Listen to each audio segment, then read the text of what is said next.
4 weeks after the fires, the forests have become a desolate place. Unrecognizable. Across the Black Summer, 20 million hectares have been reduced to ash in the space of a few months. 11,000 individual fires burnt through New South Wales alone. The scale of the crisis is hard to fathom. An area larger than England has been razed.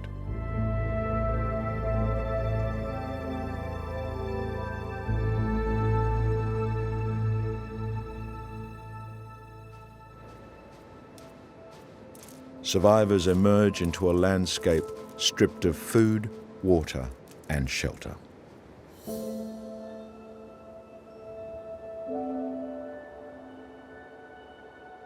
In the Southern Highlands, American naturalist John Creighton searches for wombats he's monitored for the last 2 years.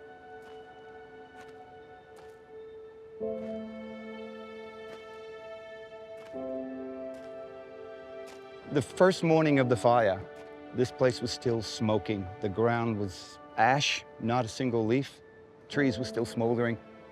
There was no life, not a single bird. It was a shocking sight.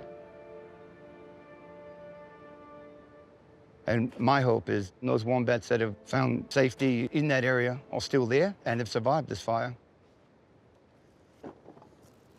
Instead, he finds a graveyard. This is definitely wombat bones. That's a hip bone. All right, so this wombat would have been caught outside of its burrow and I would say intense heat, died instantly.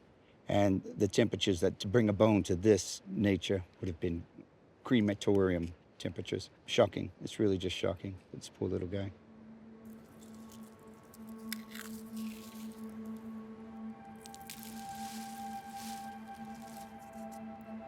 Less optimistic, John resumes his search.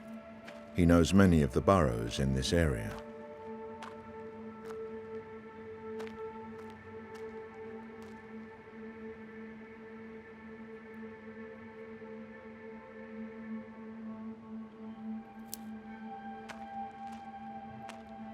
Finally, hope.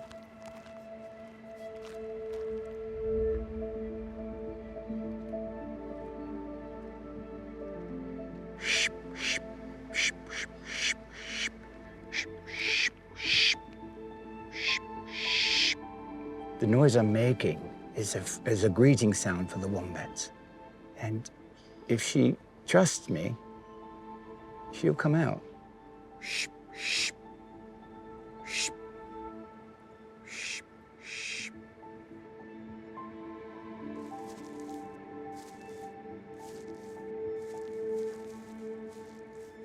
Some of those burrows, they're 4, 10, 15, 20 meters long. So just by staying in their burrows, they would have made it through. Some of the other animals would have run into those burrows. I think the echidna and the goanna, I don't think the wombat was actually shepherding them and saying, come on in, please, but the animals know where to go to get safe. Now, the ones that did come out of their burrows and survive, they were left with a world with no food, no water. It wouldn't have made much sense to them, and they would have eventually just walked looking, trying to find new food. The other ones that didn't or couldn't would have died of thirst or starvation. It's been a good 6 weeks since the fire has passed, and still no real sign of edible, sustainable growth. Things are growing back, and there's shoots on trees and things coming up, but this is not the stuff the wombat would eat.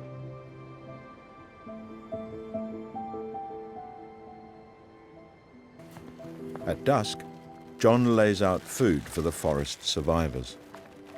The scent carries through the burnt bush as an invitation. Nature will come back. It's happening already, but it's going to take time.